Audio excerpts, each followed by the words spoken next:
I was recently going through my camera bag and I noticed that I had my 50mm lens. So I want to tell you guys 50 reasons why you should own a 50mm lens. I'm just kidding, there's not 50 reasons, but here's 6 reasons why you should at least think about or why you should definitely buy a 50mm lens. Here we go.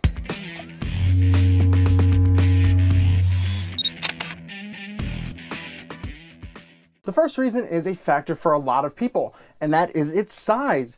It's not that big. Even if you get the Canon 50 1.2, it's bigger and a little thicker, but it's still pretty lightweight. And, you know, size also matters as well, if you know what I mean, in more cases than one.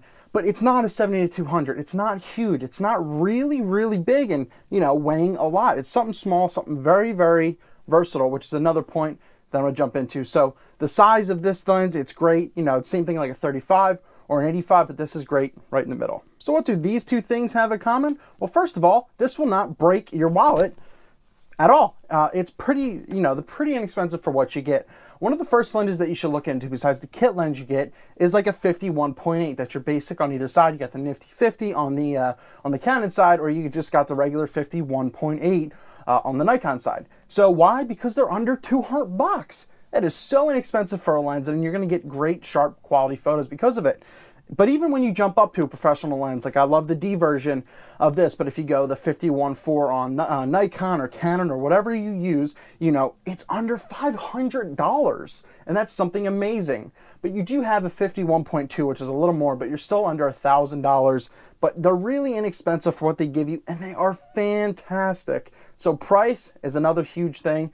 And it's not that much. So this goes back into another thing, you know, with a prime lens that doesn't have a zoom compared to a lens that does zoom, it actually, you know, forces you to think on your feet. You gotta know how to compose. You actually zoom with your feet. You go in, you go out, and you compose that way. So a lot of street photographers love that as well, and that's another point. But I'll get to that in a second. But just to be able to be versatile with this and be able to just, it forces you to be creative, and that's one of the biggest things about photography and art. Being creative. It makes you think. It's great. It'll force creativity. So one of these really, it'll bring you up to a whole nother level. So the flexibility of this thing, I mean, it doesn't do gymnastics or anything like that. It basically just spins and sits on your camera. But it's great because it's in the middle of a great range of a 35mm prime or an 85mm prime. It's not too wide. It's not too tight. It's right in the middle. You could still do portraits with these, and a lot of people are like, oh, you can't do portraits with 50mm. You absolutely can, especially if you're on a crop body, but that's a whole nother argument because it's like an 85mm in that case. But just in general, you know, this is very, very great. It's how the human eye see, it's how we basically see anyway, 50mm. So if you can equate that, it's something normal, it's something we're used to seeing, so it's very, very reliable, and it's a very reliable focal range. You want that great bokeh, right? You want that amazing blurry background that looks like butter, that country crock stuff all over the place.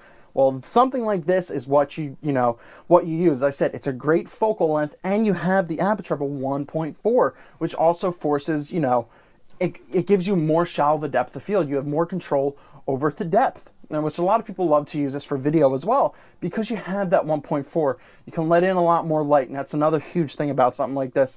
You can let in a lot more light, you know, not forcing you to use higher ISOs. You can do specialized effects with this to where you can really get a nice shallow depth of field, and you can get that nice bokeh if you know your distance and how to create, you know, a really good depth of field image. So this is even just starting out, this will help you out tenfold, knowing how to produce bokeh to get great sharp images, everything like that. I said this point earlier, and a lot of people want to know what is a great street photography lens. So I follow a lot of street photographers. I haven't shot many street, you know, shots myself, and I want to, and it's another main reason why I got this lens, because a 50mm lens is perfect for that. Because if you're walking along the sidewalk and all of a sudden you see something, it's how we see it. You know, it's not too normal. A 35mm, once again, they're smaller size and everything like that, but it's a bit too wide. But if you use an 85mm, you have to back up a ton, and plus they're a little bigger too. So a 50mm is perfect for street photography, for nice candids, and I love to take this out for weddings. You know, a good friend of mine, Steve, will even say that he's seen me use this at a wedding, and you get the realistic looking stuff, and especially at receptions and everything like that, where you have more free ability to go around and do whatever you want. this is something perfect, something you can use, you know, that won't hurt you at all. So there are 6, not 50 reasons to buy a 50mm lens. So hopefully they help you out. Let me know down below. Give this a quick thumbs up. And definitely I would recommend getting a 50mm lens if it's one of your first lenses you're picking up. As I said, just because of all those alone, the price tag, the sharpness, the reliability, and they're pretty durable as well. Yeah, they're not all metallic, but you really get some great contrast from prime lenses. The 50mm ones is pretty much, I think, essential to a bag. That's all I got. Eric Rossi, the guy with the eye. Let me know down below any other more perks or what you agree with about a 50mm lens and which one you have, or would you want one in the future. That's all I got. 50mm, own one.